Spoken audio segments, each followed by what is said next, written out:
And hello, everybody. We are here again today with another edition of Trey's Chow Live. And in the studio, I have Travis Heim. Hey, brother. Good to see you. Thanks for coming by, man. I really appreciate it. I'm happy to be here, man. I'm happy to have you here. You're one of the barbecue legends here in Fort Worth now. Going fast and furious. Well, I appreciate it. I don't know if I agree with you, but you started off on a donkey, and now you're riding a stallion. Yeah, that's definitely true. This morning we had our best chicken episode on ABC. And if you didn't get a chance to watch it for ABC Daybreak, it was fantastic. We have the article out at treyschowdown.com. It is absolute best chicken dishes in all of North Texas. We go all the way from Sulphur Springs out to Weatherford. We have our top 16 dishes, and they each have their own flavor profile with a unique flavor to it. And it's we have fried, we have roasted. It's an absolutely fantastic article. We spent all year doing it, and we narrowed it down the last 3 months, and we just got it, had it on ABC this morning. So check that out on ABC Daybreak's Facebook page or treyschowdown.com. So, Travis, you like chicken? Y'all do chicken over there? No, we do chicken wings. Chicken wings, okay. Yeah, and we used to do them just on Wednesdays, and then now we do them on the weekends. But I'm real particular about chicken wings, so yeah, there's a whole process. We brine them, and then with a little bit of pickle juice in our brine, and then we'll actually smoke them, almost do a cold smoke on them, chill them, and then we fry them, and then we'll toss them in the sauces. So you get a little bit of that acidity from the pickle juice, and then the smoke and everything. So I don't know, it's a lot of labor just for a chicken wing, but whatever. It's all right, though. Just the flavor profile. Yeah. Chicken wings, everybody does them nowadays, and they have to really be good to stand out.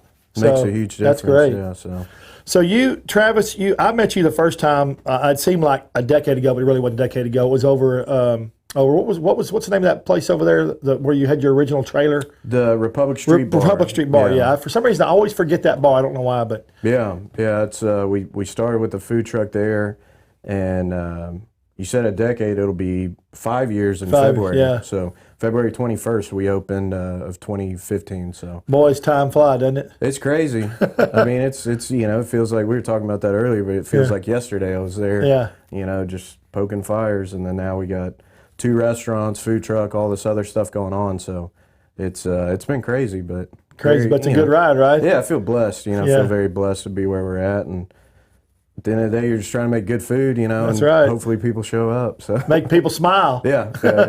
So let's talk. Are you a Texas boy? Are you from Texas? Yes, I'm from Fort Worth. Yeah, so my folks' first house was on Fairmount, which is just a few blocks from Magnolia. So when we went from food truck to Magnolia restaurant, it was kind of a little cool thing because that was our first house, was only a few blocks away. So yeah, grew up here my whole life and went to school in Tyler in East Texas. And then my dad's family's from Marshall out there. Oh yeah, we owned the Dairy Queen in Marshall. Okay, yeah, we did. We sold it that way. Yeah. Okay, Neely's Brown Pigs and everything. Yeah. You know all about that. Yeah, so, that's neat. Yeah, it's fun. So grew up here and lived here my whole life, and anywhere I go, I feel like I just want to come back. So what we have, like I told you earlier, I did this. I started the show because I like to sit down and talk to people. Yeah. I've never actually. Every time I've seen you, you've always been busy working. Yeah. So good. Yeah. what gave you the? So you started. Did you start cooking in the backyard? Yeah. So I mean, the first brisket I cooked, I was 12, I think, and it was on my granddad's old smoker. It was like one of those new Braunfels smokers, but when they used to make them out of steel, real nice one. Right. And I cooked it, and I didn't think it was worth a damn, but my mom said for years after, said that was the best brisket I ever cooked. And I was like, I think she's just messing with me, but I don't know. So I started with that, and then would just kind of cook for friends, and then just passion turned into obsession, and and now you got to keep the lights on. Yeah, exactly. Now I got bills to pay. So Well, you said 12 though. See, that's a phenomenal story to me. Most people don't start that young. What in your mind, if you can go back that far, what made it click for you? Because you've evolved to a big thing now. So, what in your mind? What made it click? What made you want to do that at 12 years old? That's a great question. Something I guess I didn't really think about until later, now because we do this for a living. But I was always around it. And so my grandfather would cook barbecue all the time. And it was kind of just a thing, initially where I was like, I wanted to emulate him. He's like a father figure to me. And so he would cook ribs all the time, and I just thought it was so cool, you know. It was like just neat, you know, you're dealing with a fire, and really enjoyed that. And then actually my Uncle Roger, he lived in Marshall, and he was a welder. He was a welder and a beer drinker, you know, better beer drinker. Yeah. But he would weld some smokers, and so he'd weld them, you know, and this is back 30, 40 years ago. And he had a couple really, really nice pits that he had. And so, you know, we'd grow up going to his house, and he'd always have something on the smoker and that. So I think it was, you know, we're talking about Neely's Brown Pigs, you know, and Fort Worth Angelo's and all that. You know, I grew up around it, and it just became something that, you know, I don't even know if I think I enjoyed the cooking part of it more than actually the eating barbecue. And so from a very young age, when I was, you know, 12, 13, I started cooking a lot and grilling and doing briskets, ribs, all that.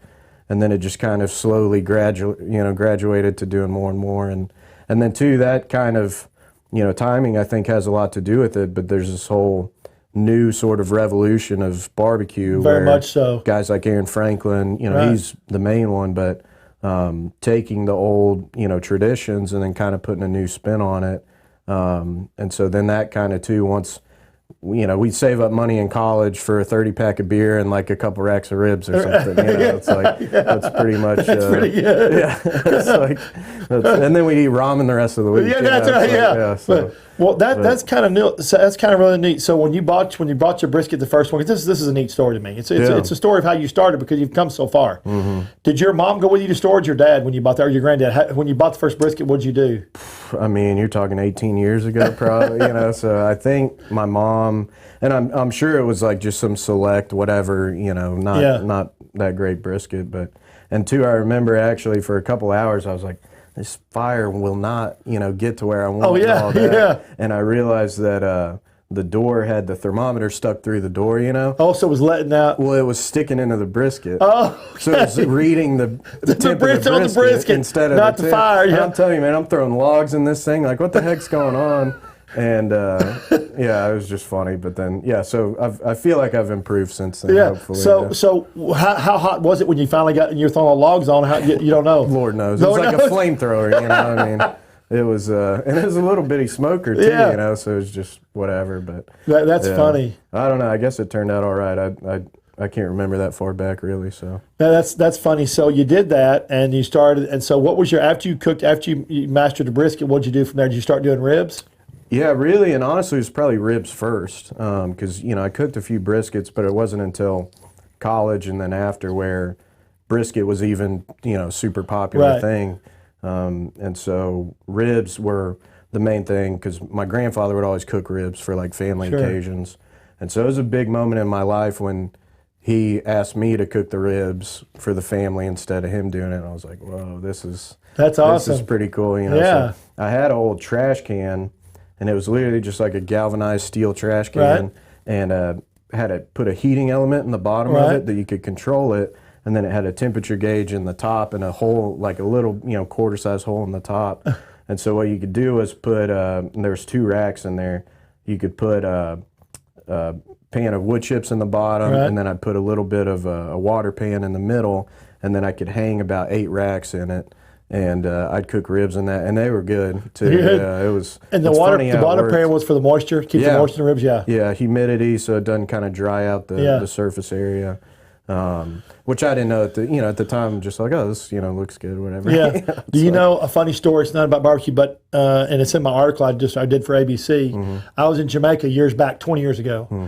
And we were in this tour van going from one place to the other, and I saw this smoke coming by, and all the windows from the van were down. We're driving kind of slow, and I smelled it. Mm-hmm. And this guy was cooking Jamaican jerk chicken in a trash can on the side of the highway and selling them. Yeah. And I went crazy with the driver and said, hey, you got to turn around and walk by. So this guy had his own chickens in his own little farm. Mm-hmm. He was hacking them up, making jerk, and it was the best chicken I'm sure it's I've delicious. ever had. Yeah, it was delicious. Yeah. I bought 3 for the road. Yeah. Perfect, man. So that's trash some can, of the best stuff, yeah. That's funny, but so it started with that, and then the first real smoker I had was a gift from my in-laws when my wife and I will be married 9 years next June, and they bought me a Smoky Mountain, Weber Smoky Mountain. And so the church we were going to, we had these lunches, once a month lunches, and nobody would go to them. You know, it was like, whatever. It was just, chicken salad sandwiches and garbage. And so I asked the lady, do you mind if I bring a brisket? And she was like, sure, And so that, honest to God, was the first time that somebody outside of my family had our barbecue. And I still remember this old guy came up to me after, and he was like, who cooked that brisket? And I thought he was mad at me or whatever. And he goes, that's the best brisket I ever had. And I was like, and it was kind of like a moment of like, oh, my family's not just being nice. Like, moment of clarity for you. Be, decent at this or whatever. And then so that started, and then we got the smoker from my Uncle Roger. He had a smoker, and was that a big smoker? Yeah, 500-gallon probably propane tank, and it was the original smoker we had at the food truck. Okay. And so I called him, and he was an old Vietnam guy, and just kind of, just watch TV all day, and now, and I called him. I was like, I got $300. We were broke. I got $300. Do you think I could pay it off or something? Down the line, and he goes, just come pick it up. And so literally that next day, me and my wife and our dog, our Rottweiler lab, rented a U-Haul truck and a trailer because we had a '99 Honda Civic. So it's like, what am I going to get? I don't have anything to get it with. And we drug it out of the mud and somehow got it into the trailer and got it back to Arlington where my brother lives. Right. And then that was the start of like our pop-ups that we did before the food truck. And then that's when it just turned into a thing, because it was like, then I was just finding excuses to cook barbecue. Barbecue. So at what point did you decide to go do the thing at Panther Island, Republic? Republic. We had been doing we called it T&E Meat Club, Travis and Emma Meat Club. Okay, that's neat. Well, it was like Fight Club, it was kind of like an underground, whatever, and it was just friends and family, and it started out where I was like, I'm going to cook a couple briskets, and then we'd have somebody, friend, play the guitar, cold beer, whatever. It's just a backyard party. And then it turned into like 80, 90 people in a tiny house, and you're like, this is not, neighbors are getting mad, and this is the whole thing. So we had that, and we'd been doing that for about a year. And then what I would do, I had a job in security. I worked security for an oil company, and hated it. It was just not for me type of thing. And so I'd do that, and I'd work 40-something hours a week. And then the second I got off work, I'd start cooking for our events, and then we'd do Saturday. And so I'd be up about 36 hours without sleep because I'd be cooking through the night and all that. And so it coincided with I'd gotten laid off from my job. And it was one of those things where my wife has 100% been supportive, rock, the whole time, and we wouldn't be where we're at without her. 100%. That's an understatement. And it's one of those things like, you love barbecue, you're passionate about it. Let's just do it. Let's try to find something and go for it. And so I'd cooked with some guys in Austin, from John Lewis from Law Barbecue, and Aaron Franklin's a friend, and I talked about maybe going and working with him, and we didn't want to really move to Austin, that whole thing, and that'd be a change. Yeah, I know, and I would have enjoyed it, but it was kind of like whatever, and so I found the food truck at Republic Street was for lease. Okay, and so that's how that deal happened. Yeah, okay. Well, they had it. His mom or dad, the guy that owned it, did. Tried to do something in it and just didn't work out. And so they just had it sitting there. And we had some mutual friends. And so, he was probably like, who the hell is this guy trying to cook barbecue? But we literally, worked out a deal and pulled up our smoker and just opened. And so that when we opened the food truck, we had about $100 to our name, seriously. And the trailer that the smoker was on was given to me by my father-in-law. The smoker was given to me by my uncle. We like pieced together all this stuff, and then after we bought our first meat order, it was like, hopefully somebody shows up today because we're going to be out of business tomorrow. I'd like to think there was some great planning behind it, but it was really just like, let's just see what happens. You said that, but you think this funny? There's people that do that now on a huge scale, where they open up a huge multi-million-dollar restaurant and they have money in the bank. They're just praying and hoping people come. And I mean, serious, they do that. Yeah, it's funny because we get, and a lot of people do, but we'll get, hey, come speak at this business thing or whatever, and and I always preface it with, "Don't do what I did." It's a I'm lucky, it's like it just worked out. But you know why? You know why it is passion. That's why it worked out for you. And you said to me when we were out there talking, it's passion. And nobody's on my show unless I can tell they have passion. You have passion for it, and you took a business in a very short time. In today's times, what you've done is a very short time because you've excelled at it, and you promote quality products. And you do a good job, and you care about the customer service, so that's a big part of it. Yeah, and that's, it's a good team because, I'm not the most talkative person, you kind of got to drag me in here to get me to do this, and I'm very thankful for it, but I'm more back of the house, smokehouse, kitchen, that's my deal, and then my wife is great with the front of house, and she's all focused on hospitality and how can we serve the customers better, how can we make sure our employees are happy, that we have a good place for them to come to work. And so you got to have that. I mean, it's a whole thing. You have good food, but then you don't treat anybody well, then you're not going to be successful. Now, today's times, they go right next door. Yeah. And won't even say bye. Yeah. That's true. So what's your most memorable experience from your first food truck days when you started? Is there something that really sticks out in your mind? Other than the fact that you didn't have any more money, you hope somebody came to see you. Did they come see you that one day, the first day? Yeah, honestly, it's funny, and I was talking to my friend the other day. There's a group of buddies of ours that we all used to work at Joe T. Garcia's, in Fort Worth, and there's a little bit of history there. Yeah, I know. Wouldn't you like that? 100-something years of, or and owning the whole city block. Yeah. So, but we have this group of friends that all work there, and the first day we were like. And two, it was February 21, 2015, and it was like a blizzard. It was literally like 20 degrees outside. Oh, wow. Sort of food truck in a parking lot, and it's 20 degrees. And, it's like, who cares? No, whatever. So we had about a dozen or so people, friends of ours that came that day, and just some random people too. But I was telling one of them, still, if you hadn't have showed up that day, we probably wouldn't be here now. It was one of those things where it was just like, we opened the doors and, is anybody showing up today? Yeah. You had to have that. It was about, at that point, once you got it set, it was about putting that cash in the restaurant for the next day. Yeah, absolutely. And when we open, we're cooking 2 briskets a day. I mean, it was very, very low. It didn't last long, but really for probably a month or two, and then we kind of slowly build up and selling out every day just to make sure that our food costs were good and everything. And it was great, and just because of that, it kind of helped build anticipation. But I think it was about 2 months in, we had a food critic come, a local guy, and gave us a really good review. And then I'm telling you, the next day, there was a line of like 30 people when we opened.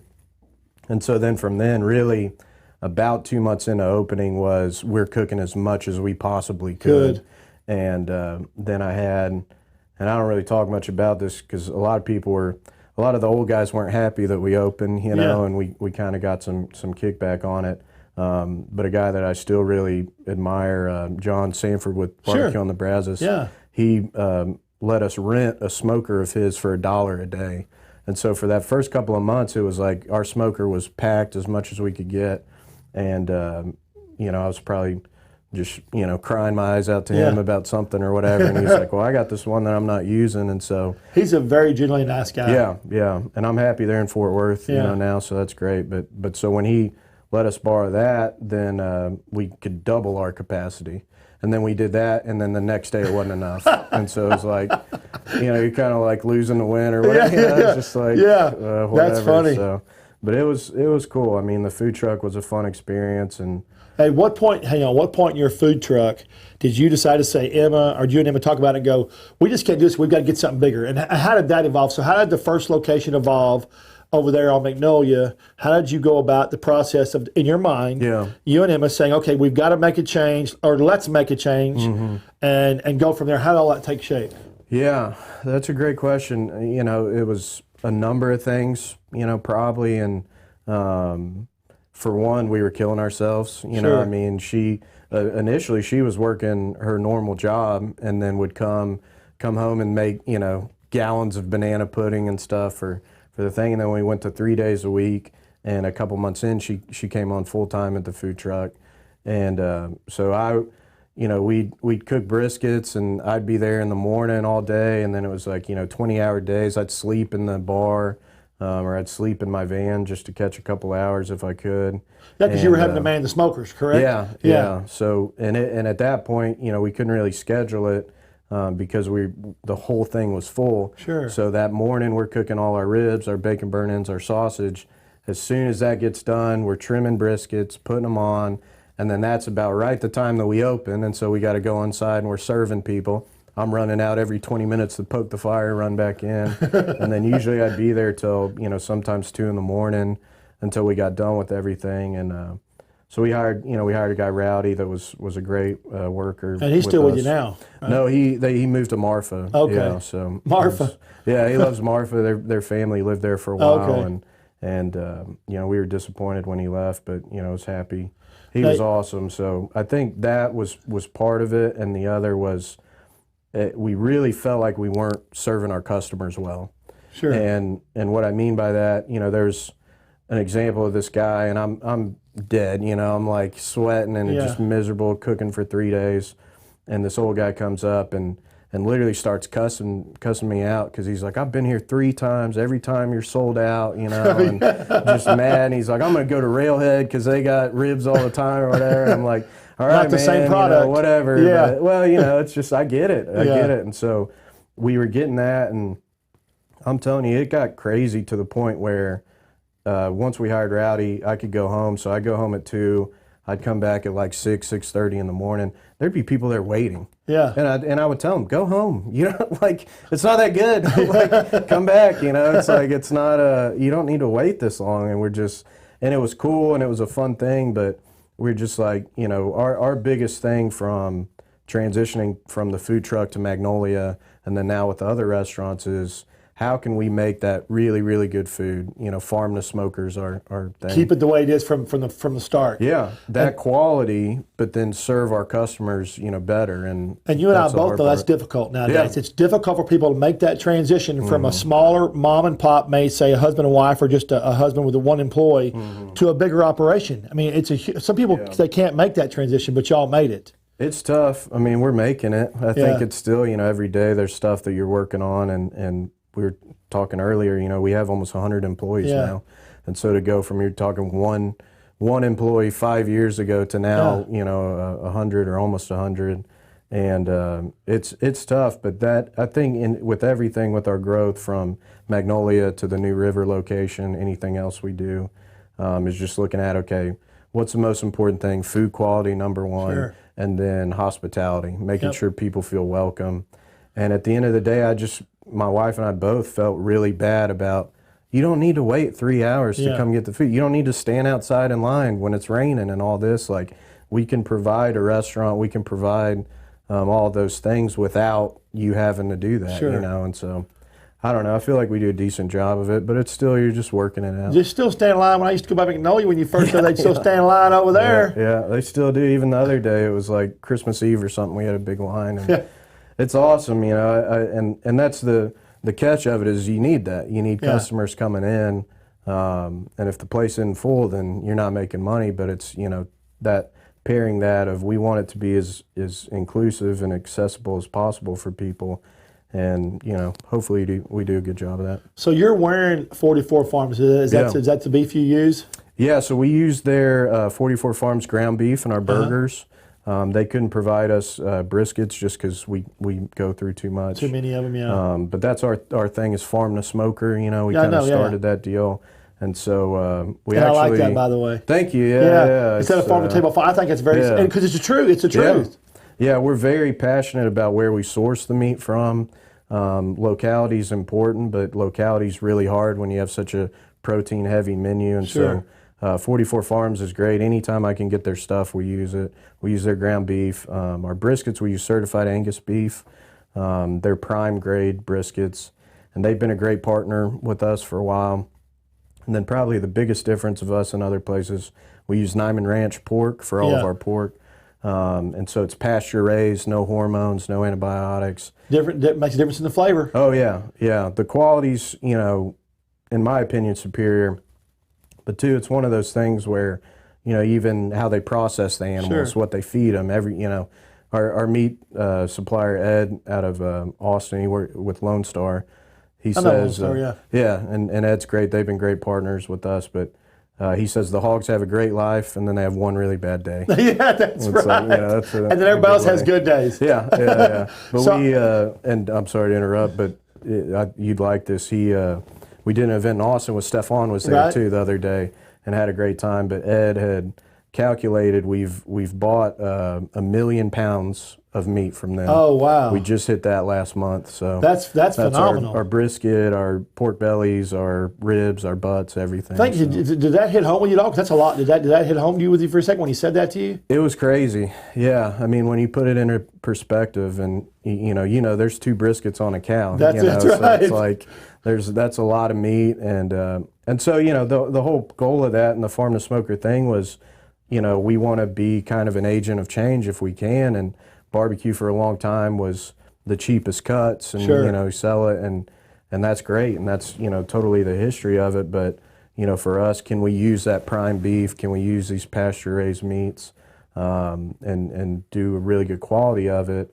But then also, you look at 1 million pounds, so that's 1 million pounds of really, really good quality stuff. I mean, farmers that are putting their kids through school, Sure. all that, that otherwise One wouldn't be able hand to. washes the other. Yeah, and they do a great job, so it's like I never have to worry about consistency or anything. You're going to get a good product. I cannot, and I know you hear this in 44 Farms, but I've been saying this for years. My dad's been saying it. My granddad was saying this 100 years ago.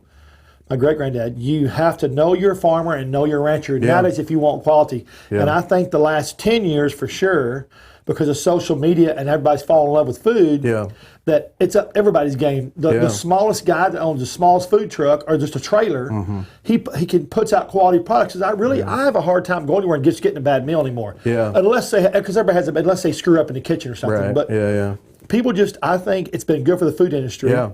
The restaurateurs, the chefs, the pit masters, as a whole, this industry, because of what we become through social media and through people falling in love with food and all the food shows on Food Network and stuff. I think you're absolutely right. And two, the reality of it is the change is money. Right. Because it's if people want to pay for it, and then people, they'll buy whatever. Yeah, they will. If a lot of places, if you could sell, no-roll briskets, they'd sell it. You know what I mean? But it's like, now it's one of those things where everybody's using prime, and some guys are using Kobe or Wagyu or what, all this other stuff, and so it's neat, and I feel like we've done our part in kind of helping with that, and people expect. I had a lady that came and talked to me, and not to talk trash about McDonald's, but she was like, I don't take my kids to McDonald's for a burger. I'll take them to a Kincaid's or I'll take them to Fred's or something like that, where I know it's going to be really good beef, it's good ingredients, all that.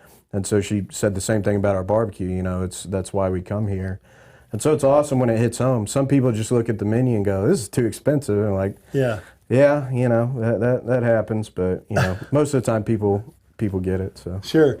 Let me ask you a question. I'll see if you can. So you started off with the first day. It was a 1 brisket or 2 briskets you cooked. I think I just did one. Okay, you did 1 brisket. And I think first we day. actually had chili that day because it was so cold. Yeah, okay. So chili. So 1 brisket. So what you got? You started off with 1 brisket. What are you cooking today? Well, how many briskets do y'all put on a day now, or in the evening, or how do you do it? So in terms of, I do all of our meat ordering still, and so like we'll do, usually on a busy week, we'll do about 100 cases for the week is what we'll get.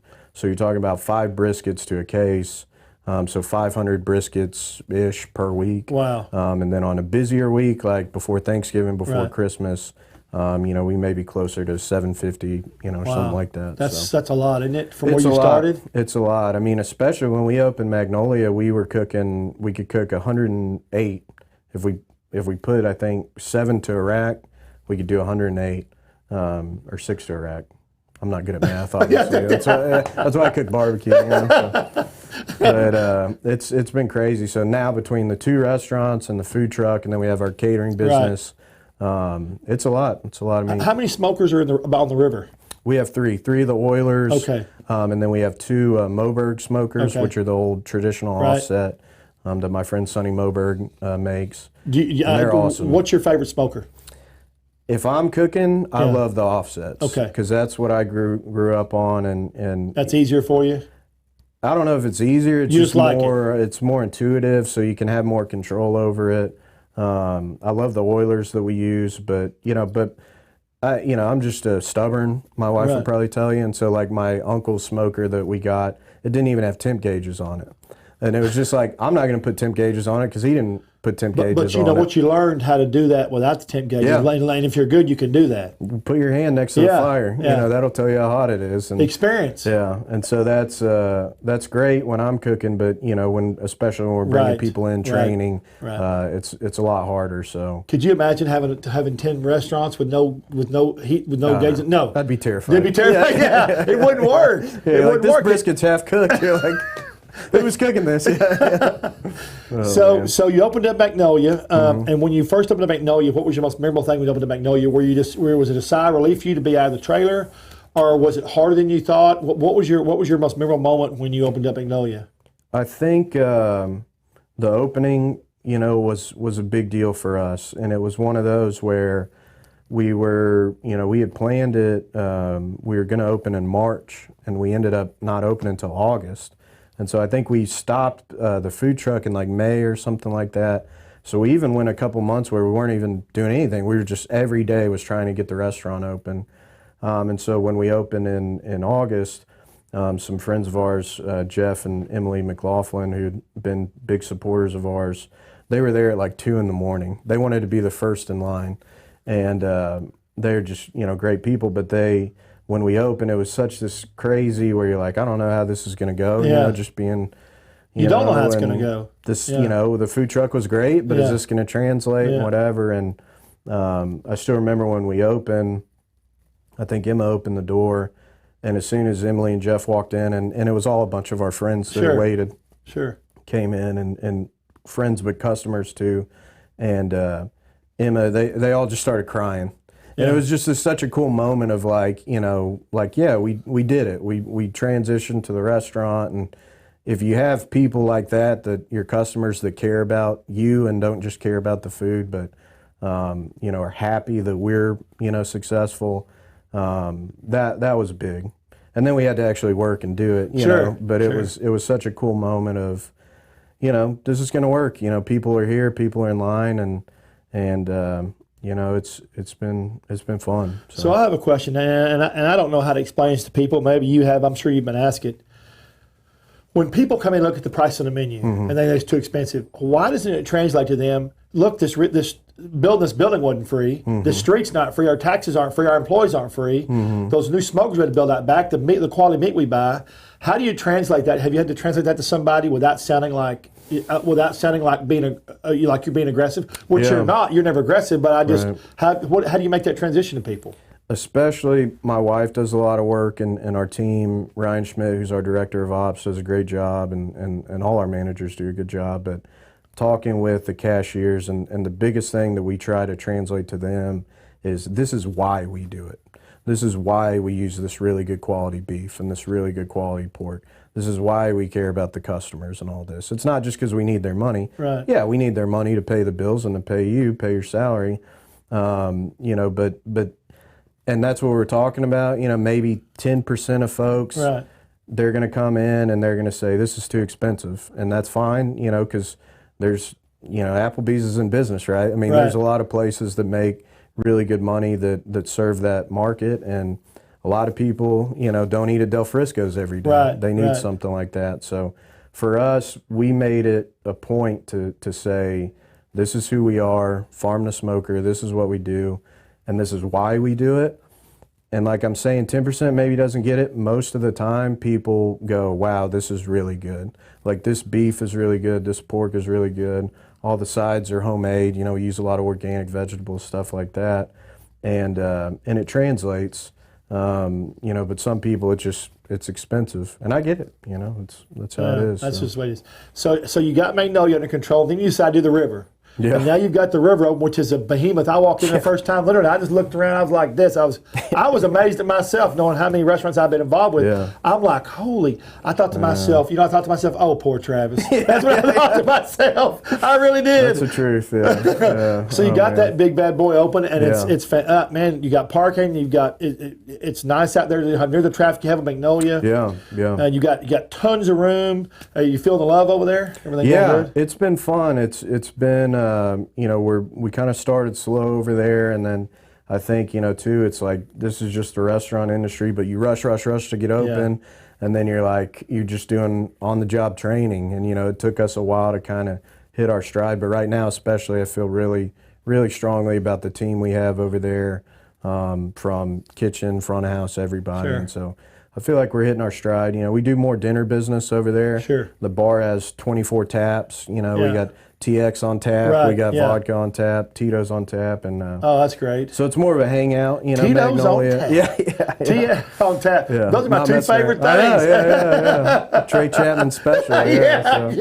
That's funny. It's been, and we have big patio, and Huge then patio. you've seen too. We have that outdoor space. Do you think? And I think, and you and I talked about this earlier about the distance it is from where. I think because of the distance where you are, that's why your lunches is not big. Yeah. But as they build that area up over there, I think your lunches will catch up with your dinners eventually. Yeah, I think it'll happen. Yeah, I hope so. I think we get a lot of traffic from the base that's there. We do a decent amount, but it's that dinner crowd of the West Side folks that maybe don't want to drive all the way into downtown or drive in somewhere. We get a good deal, but it's been fun. Has it hurt Magnolia business at all, traffic-wise? It actually did the opposite. It was the craziest thing, but when we opened, we got busier at Magnolia, which I didn't understand at all. I thought most people might have transferred over to the river, The only thing I can think is people are like, oh, maybe it's slower now, and so we'll go there. But our first 6 months at the river, the Magnolia sales went up from where they were at, and you're just like, no, it was awesome. I mean, it's been great. So I think it's fun, and they're far enough apart, where it helps, and so it's been great. They are worlds apart. That's a whole different area because people nowadays are geographical. Most people will only go like a 2-3 mile radius of what they do to eat, shop, and a lot of them don't even have cars. They'll ride bikes or they'll walk. So they're geographical. So you're right, it is far enough away. It seems like another world over there, really. Yeah, it's crazy, and that whole river district is it's going to be nice. They're building it up, and we have a ton of folks that live in the area. We live right over there in Westworth Village, and so a ton of people over there. That it's kind of like the only neighborhood thing. There's Salsa Limon. Yeah, I love Salsa Limon. Lettuce Cook is another good place over there, but we're kind of the only ones over there. So y'all are the pioneers. Yeah, I guess. People went west. Yeah. Well, that's even Magnolia. It was kind of like our thought was we want to be. We want our restaurants to be a part of the community, and so I don't want to go to some box. Shopping center or whatever, because you could do that anywhere, Frisco, Plano, and you're going to make money. But for us, it was like we want to be a part of the change, want to be a part of kind of building up this area, and we grew up in Fort Worth, and so it was like this is a cool opportunity. The building's an old VFW building that's been there for like 50 years. And had 50 years of cigarette smoke. My God, I didn't think about that. Yeah, so, dark and dingy. It was a bit of a construction project. Oh boy, I mean to tell you, what was your most favorite moment? Your and Emma's most favorite moment when you got the river district open. What was your biggest sigh of relief, or your favorite thing was it just that you, oh my God, we're open, or was there something else about it? Yeah, I think one of the coolest was and unfortunately, we only had probably 2 months, April and May, end of April and May, until it just got way too hot and people didn't want to sit on the patio. But there was one day where we had some music on the patio, and then we had the bar windows open. We have those big bar windows, and it was the whole bar was full, the whole patio was full, everybody's hanging out drinking. They're playing music, and it was like, this is exactly what we wanted. This is what you wanted. Well, little kids are running around, parents are getting drunk, but the little kids are running around playing, and they're not worried about them, and people just hanging out, and that was cool, life. Yeah, because that's the one drawback of Magnolia is it's not big, so it's a lot of times. You're eating and somebody's standing over your shoulder to get a table. You can't relax. Yeah, so you're trying to scarf it down. We really wanted to have that vibe over there with the bar and everything, and it's been good. Hopefully we'll get some good weather soon, and it'll do it again. Good. So okay, so now we're done. We're going to talk about food here in a couple minutes. Before we talk about all the rest of the food, I want to talk about the thing that everybody knows you for. Yeah. And we're going to this deal right here. We're going to show it right here on the camera. These are what is the proper term for these? So we call those bacon burn-ins. Bacon burn-ins. Yeah. Okay, that's what I call them. Somebody I saw social media call them pork burn-ins. Somebody else know it's bacon burn-ins. Yeah. So where did your inspiration, your creativity, because you're the guy that came up with this. I'm going to set the record straight now. My work basis on social media. And Daniel Vaughn knows. He's the only other one. He's the actual one that started the whole thing about standing up for you. Yeah. Where'd the inspiration come from, and how'd you do this? How'd you create these? Yeah, so we did, this would have been 2013 maybe, or something like that, and we did one of our meat club dinners, and I was just being annoying, and I was like, this is going to be bacon, so the theme of it is bacon, so every single dish had bacon. So our potato salad, we did that the first time at the same event. It's has bacon, cheese, and all this stuff in it, and so my thought was, brisket burn-ins are like a Kansas City barbecue thing. They take the fatty end of the brisket, cut it off, chop it up into chunks, sauce it, put it back on. Well, you do that in Texas, you'll get thrown out. You know what I mean? It's like you're not doing that to a brisket. So, too, it was just as simple as like, well, I'm going to make a bunch of bacon, slabs of bacon. What if we did a burn-in with the slab of bacon? And that was the first, course or whatever of the dinner. And I'm telling you, that was all anyone ate. They were eating. I couldn't make enough. Like they popcorn? were eating, and we actually had so much left over that look at how thick they are. And the thing is, you can look, guys. Look, you can see how thick these things are. And this is not for this program. No, you go in there and eat. They're like this all the time. Yeah. And I think the first one, Jan and I followed her the first ones. I had to give in to her, because she's the woman. Maybe I did. I'm not sure what I did. But she said, Trey. Yeah. The counter's back there. We can order another order. Yeah, it's crazy. So that was the first time we did them, and even when we did the food trucks, it wasn't like, hey, if we open a restaurant maybe one day. It was just, we're just cooking for our friends, whatever. And then when we opened the food truck, I had a whole recipe book, and I was like, well, this worked really well at the pop-ups. Maybe this did, and so we put those on the menu at the food truck. And then that was really what we became known for, it's kind of a whole thing. And now they're on menus, barbecue menus all over the place. It's amazing. All over the place. And isn't there a company selling them now too? Isn't BBQ somebody selling them? Did I see a thing on social media? Well, Daniel, or somebody messaged me about it, like Kroger. Kroger's doing pork belly bites, I think is what they call them. But it's kind of like basically this, but like a jerky kind of thing that they're doing, and that was a part of his article that he wrote. Does that make you feel good? It should make you feel good. It's crazy, especially in the food, business. It's like you make a recipe, and then it's kind of, it's all free game. Yeah, so it's free game. At first, it annoyed me, and there was a couple guys that did them, and this is like in the food truck way back in the day, and I was like, hey, if you're gonna do them, can you at least tell? I'm just trying to pay the bills over here, man. Like.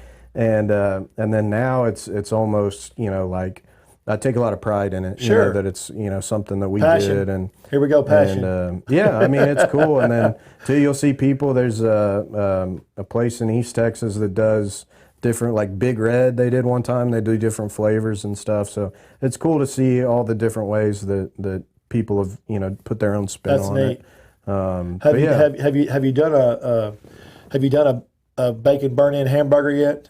No, you can get them on a burger. Yeah. And you've had our Heim burger, we call it. It's double meat, double cheese, and then we take the burn-ins and we make a jam out of it. And so we chop them real fine in the food processor and then cook it down with some onions and then a little buffalo trace. Yeah. And then we mix that up, and so that goes on all our burgers. And if you like the burn-ins, you like the burn-in jam, So the burger's phenomenal. It's thick. Mm-hmm. It's got a fantastic bun that has to me, the two biggest things are meat and the bun. Yeah. On a burger. Yeah. Because they have to have that flavor to them. Mm-hmm. And the texture on your bun, it's got lots of flavor, and the meat's got flavor, and that jam was just fantastic. It rolled across my tongue. I was like, my God. The flavor rodeo, that's where I went to. I love it. Yeah. And so those burgers, we take the 44 Farms ground beef that we get in, and then we mix it with smoked brisket. So it's, I think, like a 6-to-1 ratio or something like that. So too, when you have a bite of the burger, you get a little piece of brisket here or there. So it's like a texture thing. Sure. We just try to do something different. A lot of people do smoked burgers now, and so we started those at Magnolia and just did them only on Mondays because I had a 24-inch flat top. And so it was like we couldn't. The second that we Couldn't keep started, up. 4 Gone. o'clock, Gone. there's that whole thing is full of burger patties.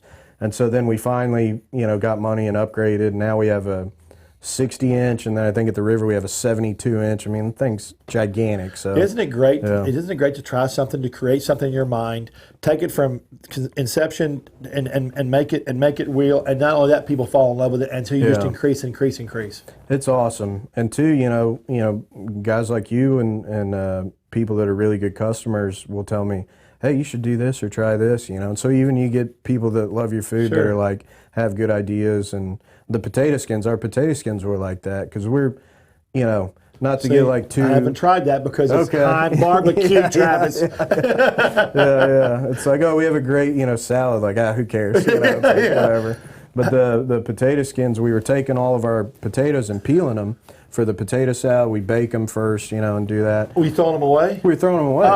And so I went in the kitchen and I saw, 2 trash bags basically full of potato skins. I was like, there's got to be something we can do with this because we try to have as little waste as possible. And so what we did then, they're already baked, so they're kind of dry. Then we fry them and then just cover them with brisket and our mac and cheese sauce and everything else. See, that's a great story. And then that became a whole thing, It's like, I tell everybody, food always tastes better with a story. Here you go. You're looking at potato skins in the trash can, and that's how you can say that's a great story. Yeah, Will you grab that, please, for me, sir? Yeah, Those delicious looking. We don't want to drop these. No, you don't. There you go. My gosh, look at these. Yeah. And so those are our Niman Ranch beef ribs. Diamond Ranch beef ribs. Look at those. Look at that right really there. Really good stuff, yeah. Look at that bark. Oh, yeah. Again, look at that right there. Look at that, y'all. Look at that bark. I don't want to tump it over, but here, let's look at the bark right here. Yeah. All right, so Travis, what's on? How do you create your bark on your brisket? So we use it's traditional kind of salt and pepper rub. In Texas you don't want to put much to it. No, you don't. But we have a little garlic, a little cayenne. There's some paprika, and then one of the biggest things on the brisket we'll do. We take just yellow hot dog mustard, and then mix it with a little of our pickle juice. And then mix that up, and then we'll slather that on before we apply the rub, and so that kind of helps that rub to stick a little bit. And awesome. It's one of those things you don't want. I hate like the burnt ends. They have a big, a lot of brown sugar, so you get that spice and everything. That's what we want in that dish. With the brisket, with the beef rib, we're buying this really, really good quality beef. I want it to taste like beef. Right. I don't want it to taste you like sugar. I don't want it to taste like whatever. So just try to keep it simple, and then. Just cook it right. What is Travis's favorite spice? If you only had one spice or one ingredient to work with, if someone said, "Is all you got?" Like if you're going to be on a show, what would be your favorite one? I mean, I'd say salt's probably the most important, but I think everything we do. Yeah. Well, he would know. I mean, he's a great chef. But everything else we do has black pepper in it. Yeah. And that's a very Texas thing. But even our mac and cheese, our baked potato salad. So so let's talk about those while we're doing it. So this is your mac and cheese, which I love. Thank you. And this is your baked potato salad. Baked potato salad. And so it's a little different, the baked potato salads. It's basically like a loaded baked potato. Yeah, What's all in there? So we did it a little different. A little mayo potato salad. Whenever we're doing a recipe, and especially working with the guys in the kitchen, they'll say, "Oh, we need to do this," whatever, like a coleslaw or something. Sure. And so I'll say, "Well, tell me about the best coleslaw you've ever had." And it's one of those where it's like, "Is it worth doing?" Type of thing. And so with the potato salad, it was like. You could do the mayo, you could do the mustard, boring, but we wanted to mix it up and do something different. So it actually it's a sour cream base instead of a mayo base. There's a little bit of ranch in there. We have obviously the bacon, the cheddar cheese, green onions, all that. And there's a guy the other day that was like, "I hate potato salad," came up to me at the restaurant. "I hate potato salad, but I really like yours." I was like, "All right, well, thanks." I guess that's a win. So. And then the mac and cheese, that's something my mom and I developed. Two things I wanted to add from the food truck that we couldn't do there to Magnolia. Had to have a great mac and cheese, and then I wanted to do fries and really have a good French fry. And so the mac and cheese, we probably spent 2 or 3 months doing different cheese sauces. Holding it because you got to hold it for a long period of time. And it's got to taste good after you hold it. That's the thing you can't, I tell you what, you talk about something that's excelled. The last 5 years, mac and cheese has gone through. The Oh, roof yeah. is taking a skyrocket. It's almost every menu, that and chicken. I know you've seen our Big Cat sandwich, Yeah.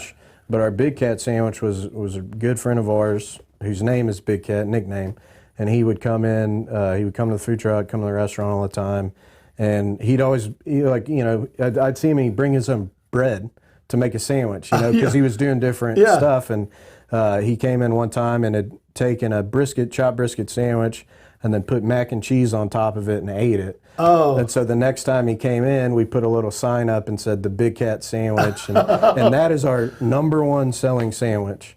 And it's literally 8 ounces of mac and cheese on top of a sandwich. So that's another good story. Just a You carb need to write all this overload. stuff down so you can write a book someday. I'll forget. Will you grab those? Can you grab your pies there? absolutely.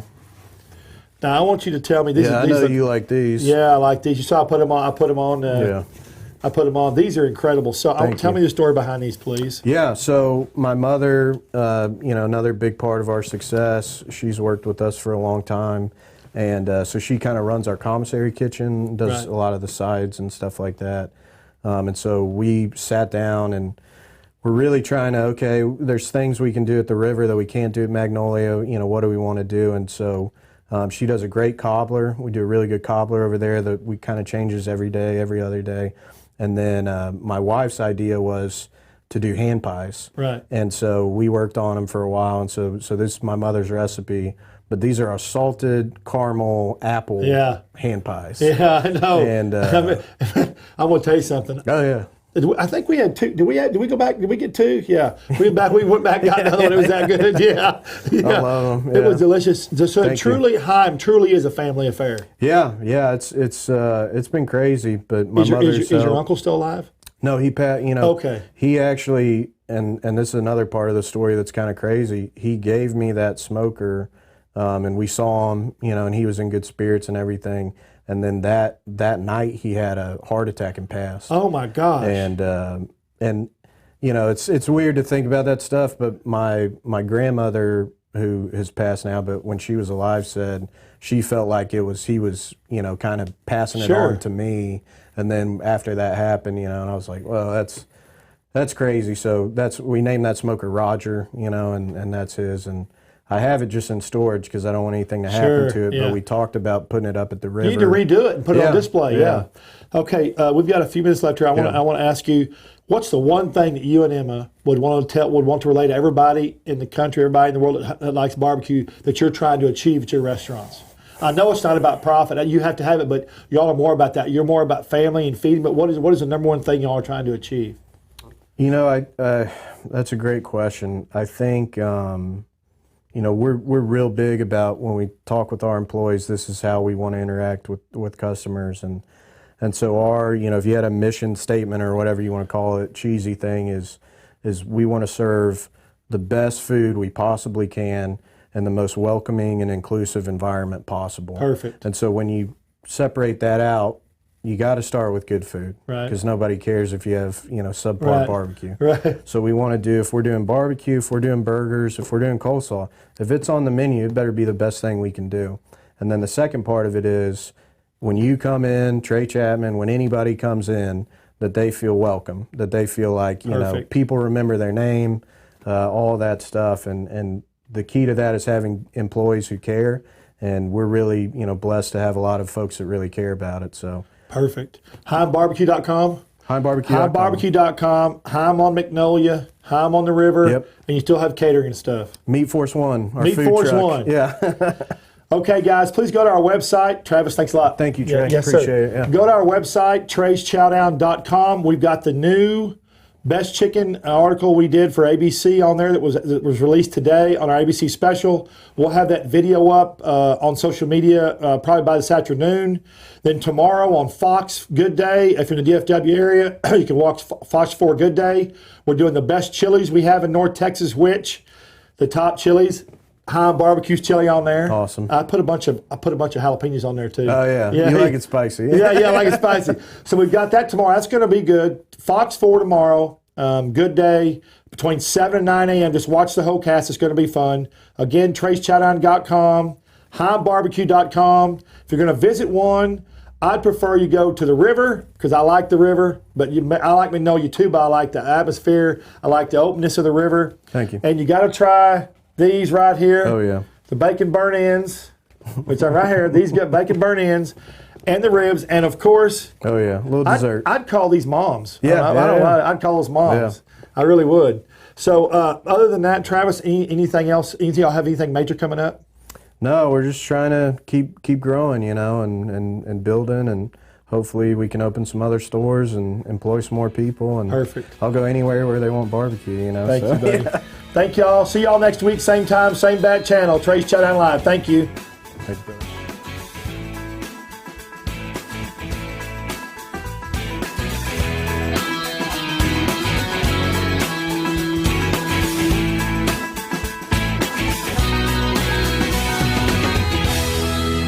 I'm Trey Chapman, publisher of Trey'sChowdown.com. I'm passionate about finding the best food, drinks, and chefs, to sharing it all with you. I should know I have over 5 decades of food experience. Find me on any podcast platform, Facebook Live, or just Google me. Now you can watch and listen to all my great finds every week on my live TV and radio podcast at Trey's Chowdown Live.